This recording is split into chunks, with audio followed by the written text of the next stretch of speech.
You write, technology can never occupy a space outside of capitalism. With rare exceptions, every application, company, or innovation will have a funding source, a board, or a bottom line. And in all cases, the logic of capitalism will eventually supersede and control technical tools. What we identify as technology, in quotes, technology, is just capitalism, but faster and worse. Yeah, this one is controversial. I think. Yeah, no kidding. Because I think I think in the course of writing this book, I obviously dealt with a lot of folks who have brought the counter argument here, right? Like the blockchain socialist, whose book is quite good. Yeah, he's a smart guy. Yeah, I went on his podcast. He's very serious about the co-op stuff, and even Richard Wolff, famous Marxist professor, has said some very positive things about the ability to build cooperative structures and so on. Yeah, right. And there's also there's a movement around platform cooperativism. There's multiple versions of this that have cropped up on the left. So I fully expect people to have some interesting counter arguments to this. I guess I would say, going back to the same thing about the techno fix, for me, this is saying we could do blockchain socialism. It's like, well, is this because you just stopped fighting for regular socialism, or like why does like it's okay.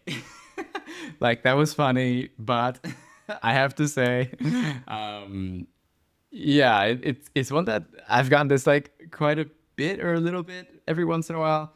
It is kind of my fault, right? I named my platform or my account the Blockchain Socialist.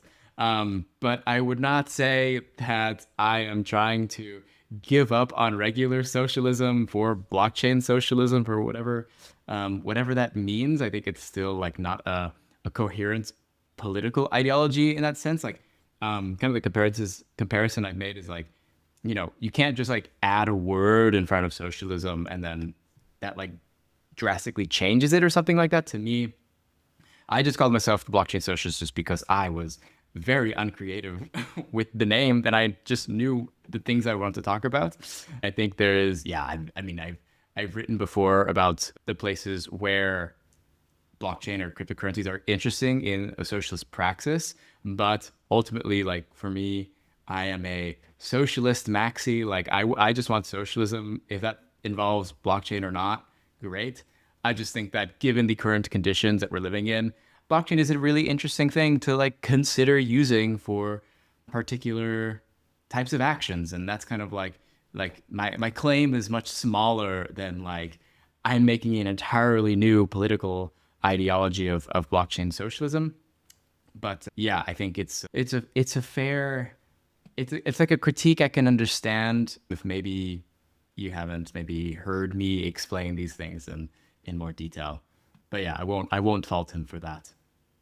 It's like why is blockchain involved here? I just feel like it's and I see the argument that we have failed over and over again and over. Well, just to say that like blockchain is involved here because it's useful. That's like the main like thing to me. It's just like find things that are useful, technology that is useful to complete or achieve some sort of political goal or objective.